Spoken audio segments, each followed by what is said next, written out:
welcome to my Scrappin space. I'm Joni Martin. I'm an independent Stampin' Up demonstrator located in Southwest Wisconsin.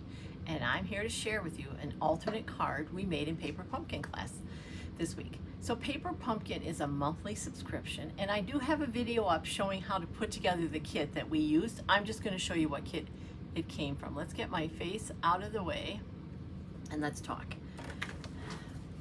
So we used a piece from the Full of Charm June 2025 Paper Pumpkin Kit. And the piece I grabbed was this piece. So when people subscribe to Paper Pumpkin and name me as their demonstrator, I design 3 alternate cards and offer a free class. If they're not local to Southwest Wisconsin, I'm happy to mail them just the alternate pieces. Now, this card actually I've added quite a bit to. Sometimes I add very little. But we're going to use this beautiful piece. We're going to make this, if I say so myself, stunning card. Let's look at what we added to that. We added a card base of Early Espresso, standard size. All the directions and dimensionals are going to be on my Scrappin with Joni blog. We'll set that aside.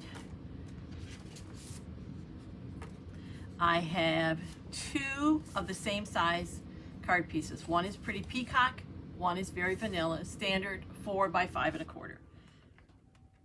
Then this piece, notice how I have a little flag on it? It would be easy, as I'm making cards, to confuse these two because they look almost the same size. It's only 1/8 of an inch smaller, but I want it smaller because I'm going to, you'll see, we're going to put it with that mat.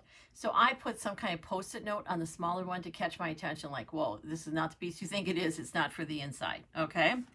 So then, our first step, we can get rid of that now, is to attach this to this. Now, if you saw the video I made showing how to put this kit together, you saw me show you an easy way to attach this piece. You could use glue dots on the back if you're really, really good with the multi-purpose glue. You could put dots of that. I'm going to show you something else. I have here a silicone mat. It's great for adhesives because they don't stick to it and you don't ruin, you're not cleaning up a mess on your grid paper or your glass mat. And I'm just going to put some glue down. Just like that. That's more than enough. Then I have a very fancy, expensive tool. It is a basting brush from my local dollar store. I think there were 3 in the box or package, and I just trimmed it. It is probably, it's about a 1/2 inch. What you don't want is as long as before because you want these to kind of stand up, and I'll show you why. So I'm going to take this, and on the back, I'm going to add glue. And I'm doing that by tapping my pastry brush in the glue. And what I get, can you see that? The tops of the bristles have just a little bit of white glue on them. And then I'm going to just dab that. And what I'm doing is everywhere, I'm adding tiny little glue dots. Even on those narrow pieces that would be too small for me to get glue on. Like there's no way on some of these pieces I would be getting glue on. But this is catching it. And that's all there is to it. A lot faster than lots and lots of glue dots. So then I'm going to lift this up. And I want, for my purposes, see how I have the larger flowers facing that way? It's your card. You can do it however you want. This is going to be bigger. So you may want to grab that. And I just have my glass mat. It's not that much bigger. And you're going to kind of just lay that so it goes corner to corner. Okay? Just like that. Then, I did not do that on the sample card. I'm going to show you what I'm going to do next. But we did it in class today, and we all agreed it kind of worked out better. So here's what I'm going to do next. I'm going to attach this to this. When I did the first card, I trimmed it up even with the very vanilla. Now it's not that much more, but we're going to trim it up with the Pretty Peacock. So this is your standard 4 by 5 1/4. It's card insert size, mat size. I went down 1/8 of an inch. So this is 3 7/8 by 5 1/8. I have some very talented crafty friends who hate to measure in eighths. So they could go down 1/4 and make this 3 3/4 by 5, and we're going to live with it. I didn't get it quite centered, but you know what? The focus is not on the mat. I just want a narrow bit of color. And here's what we're going to do. Then we're now going to trim it even with that. And that gives us just a touch more of this beautiful die cut. Just like that. Like that. Like that. So as you can see right here in the corner is a good example. See how it kind of comes up into that mat. Now this is really pretty, but I felt like it was lacking something. So when I feel like I want to do one more thing to a card, or it needs another layer, or you know, just some texture interest, I'm going to go for an embossing folder. This one is part of the Kintsugi Inspiration Suite in the annual catalog. Oh, stunning. Just a beautiful suite. So I'm going to use that one, and I'm going to emboss it. And this is another reason you don't need a ton of adhesive, because by embossing it, you're kind of also pushing those pieces together. So I've lined it up with the line that Stampin' Up's given me. I've made sure I'm going to go fold first. This uses plates 1 and 4, and it's called Join Together.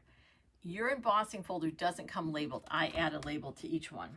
I'm going to pull some pieces out of the way here, and we're going to emboss this. And I'm pulling out the envelope because we're going to emboss that next. Okay. Let's get everything out of the way so we have somewhere to work. So I'm going to pull down the sides of my cut and emboss machine.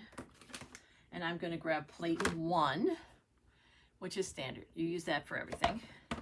Then I'm going to put in what I want to go through the machine, whether it's a die cut or embossing folder. We always want to make sure there's a plate on top. And so then it's plate 4. So that is my sandwich. Let me hold it so you can see it maybe. We're pretty tight quarters here with my camera. Plate 1, in there is my embossing folder, and then plate 4. Then we're just going to run it through. Just like that. Now it's not fighting me, it's going through really smoothly. Then you know it's working the way you want it to.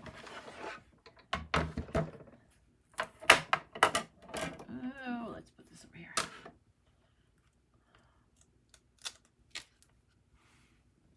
Look at that texture. Yeah, doesn't that just really pop? You've just added so easily another layer of interest.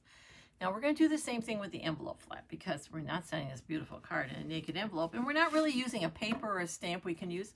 So I have an envelope, but I'm going to do 2 at once.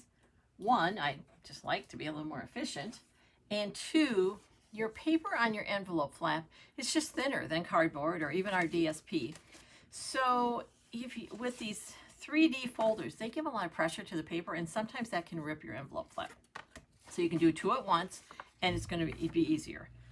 Now, as you can tell, I'm not going to use it the same way, because if I emboss it like this, I have some that doesn't fit. So I'm going to go sideways. And what I'm doing is, this is the fold, this is the end of my embossing, like not really necessarily the end of the folder, but where the embossing stops. And you can see it, it's clear.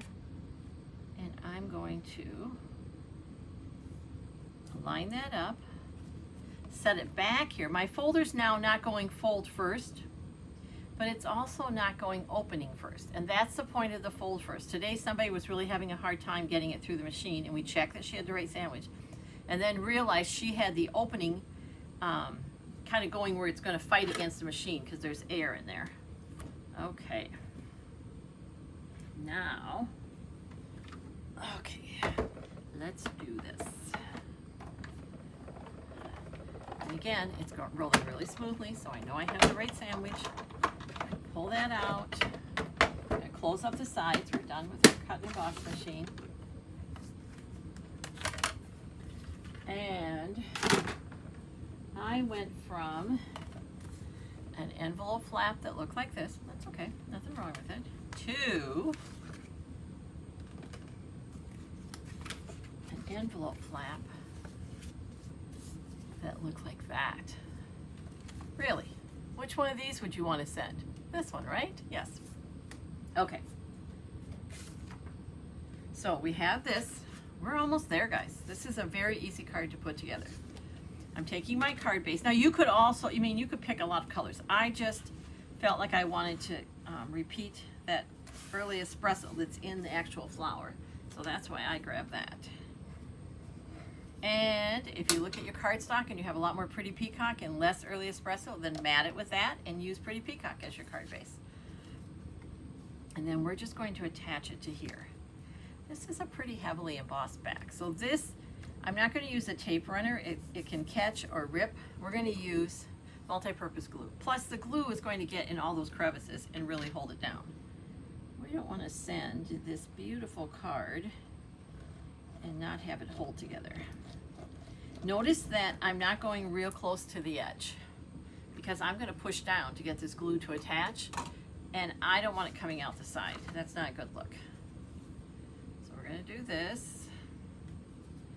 Oops, I have a little extra piece that wants to come along. There we go. Now I felt like just something subtle, a little piece, a little embellishment would be one more thing. So I grabbed something new. You may not even have seen these yet. They are called low profile sparkle dots. Now low profile means they're not going to stick up too far in your card. And while they say sparkle, they aren't like in your face glitzy glamour. I'm grabbing the blue here, and the color's not actually Pretty Peacock, but it works great on this card. And this is from the July, one of the July online exclusives called Painterly Pear. Oh, so pretty. That's gonna go here, and I'm doing my usual odd number 3, and I'm spacing them in a roughly triangular shape, which just means one is hanging out by itself, the other two are closer together. And then I'm not going to stamp anything on the inside. I'm going to wait till I need it.